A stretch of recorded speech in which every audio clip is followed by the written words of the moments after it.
Hello everyone, welcome back to my channel. My name is Nicole and this channel is all about health, wellness, and designing your dream life. In today's video, we're going to be talking about the lies you've been told about weight loss.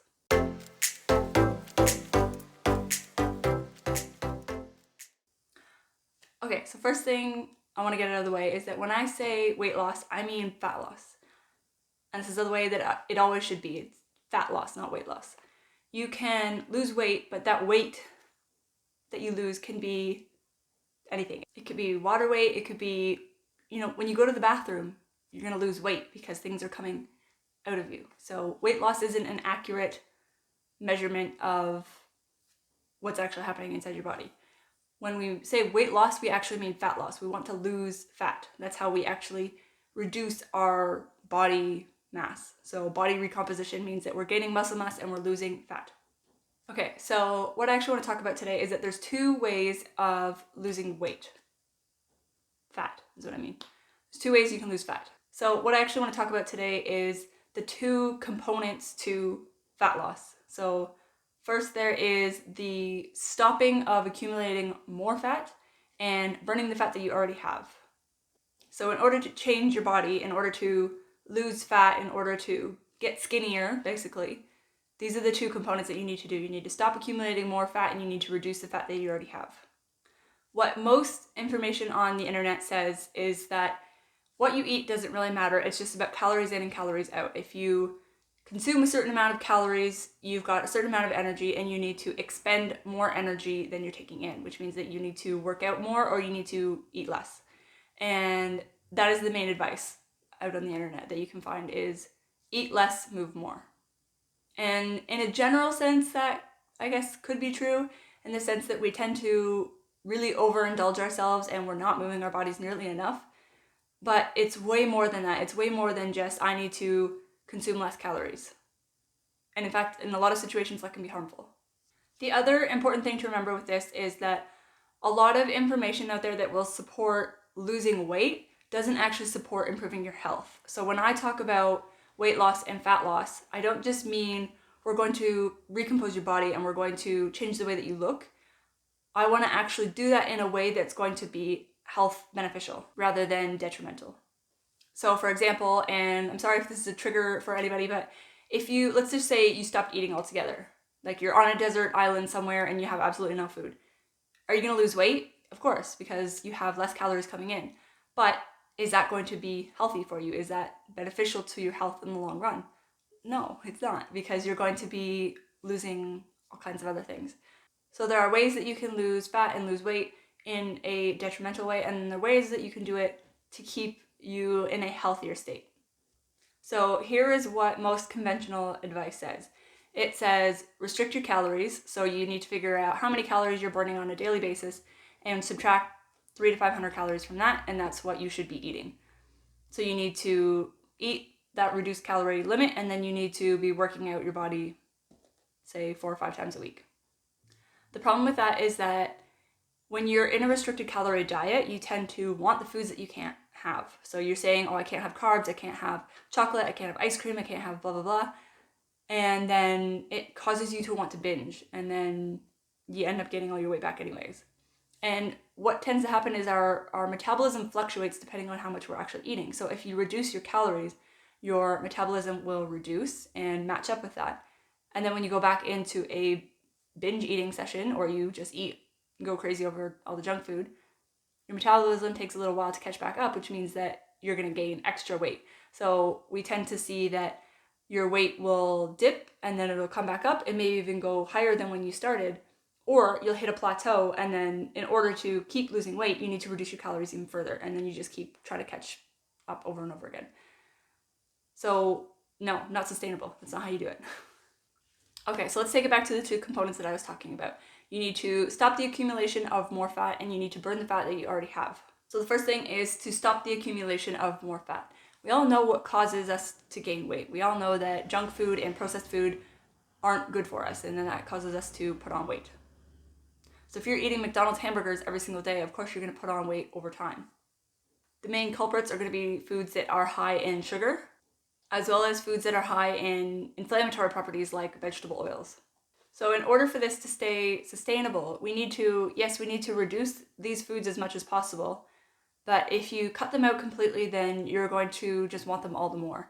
So instead of saying, no, I can't have any Oreo cookies, just say, okay, I'm just going to have, how many Oreo cookies would you normally have? If you normally have 4 Oreo cookies, let's say, okay, I'm going to have 2 Oreo cookies. And if you can continue with that for the long term, then you're going to lose weight because you're changing what you're doing. The other part of reducing the accumulation of fat is changing things, not just your actions and your habits and your behaviors, but you need to change your mindset around things. I dive deeper into this in other videos and in my podcast episodes, but basically what tends to happen is we have a cue, response, and reward. So we develop this habit cycle where we feel really stressed, so we come home from work one day and we decide to numb that stress and numb the pain by laying on the couch, watching TV, drinking alcohol, eating a box of cookies. And then that works so well that our body feels really good afterwards, that our brain then remembers that that's how we dealt with it and that's how it felt really good afterwards. So the next time that we feel stressed or we feel tired or we feel anxious or angry or whatever, our body's going to want to have that same response to get the same reward, feeling good, having a dopamine hit. So we actually need to break that habit cycle. In order for that to happen, we need to understand what the cue and what the trigger is. What are the feelings and the emotions and the situations and scenarios that are happening that are causing us to have that response, to cause us to want to numb with sugar and cookies and popcorn and all these other things. So doing lots of journaling around this is really going to help. And I'll dive deeper on this in other videos, and you can watch some of my other videos I've got talking about this, but that's the main thing. This is everything it comes down to, is managing your emotions and your thoughts and understanding what is going on that's causing you to have those actions. If you just try to change the actions and say, okay, well, I've come home from work and I'm stressed, and normally I would eat my cookies, but this time I'm not going to, and you just try to sit there and stew in your emotions rather than dealing with them, you're not going to change. You're going to be back in the same cycle over and over again. Okay, so that is one of the key things that you need to do. It's not about just trying to resist eating the cookie. It's about dealing with the thoughts and the emotions that are causing you to want to have the cookie in the first place. Okay, so those are the first 2 things that have to do with stopping the accumulation of more fat. You need to interrupt the cycles of patterns that are currently causing you to eat more than you should, eat more junk food and processed foods, so that you can not be trying to lose weight while you're still adding more weight on. The main things to focus on are getting lots of protein and lots of fruits and vegetables. It's not overly complicated. We all know that that's what we need to do, but it's easier said than done. Okay, the second part of this is to burn the fat that you currently have. Now, this is where a lot of people make mistakes, and this is where a lot of the advice is wrong about this, because here's what tends to happen. We tend to eat multiple times throughout the day. Some people even say 6 times throughout the day. If you're eating 6 times throughout the day, that means that your body is constantly in a fed state. And if you're constantly in a fed state, then you're not going to be getting the opportunity to burn fat. Our body preferentially burns glucose, and when we eat, we're delivering glucose into the system. But if we're eating all of the time, then we don't get to deplete our system of glucose, which means that we would kick into ketosis and burn fat. This is the main thing. You cannot lose weight and burn fat if you're constantly in a fed state. So what do you need to do instead? You need to introduce intermittent fasting. You need to deplete your body of glucose and glycogen so that you can actually burn fat as fuel for your body. And if you're constantly eating throughout the day, then you're never going to get to that state and you're never going to burn the fat that you have. The traditional advice for this is where you would go and you do your exercises, and that's meant to burn your calories and burn your fat that way. But we tend to have a snack, a pre-workout before we go to the gym, and then that defeats the purpose. Or you come home and you have your post-workout where you eat a bunch of carbs afterwards, which again defeats the purpose of doing the exercise in the first place, because you're not actually getting into that state where you're depleted of glucose, you're depleted of glycogen, and you're burning your own fat as fuel. Okay, so this is huge. Is if you're not intermittent fasting, if you're constantly eating throughout the day, if you're always snacking, then you're not going to be using your body's fat as fuel. Okay, so I hope that made sense to you. It doesn't seem like a huge difference in terms of like what you're actually doing, but it really, really is, especially the fasting. If you're not doing any sort of intermittent fasting, then you're not going to be burning fat as fuel. And the other thing that tends to happen sometimes that people get wrong is they try and fast for too long, or they haven't adapted to fasting, that they end up just binge eating at the end of the day. So fasting isn't beneficial if you fast for 16, 18 hours and then you're using your feeding window to just eat all kinds of junk food. That just defeats the purpose of doing it.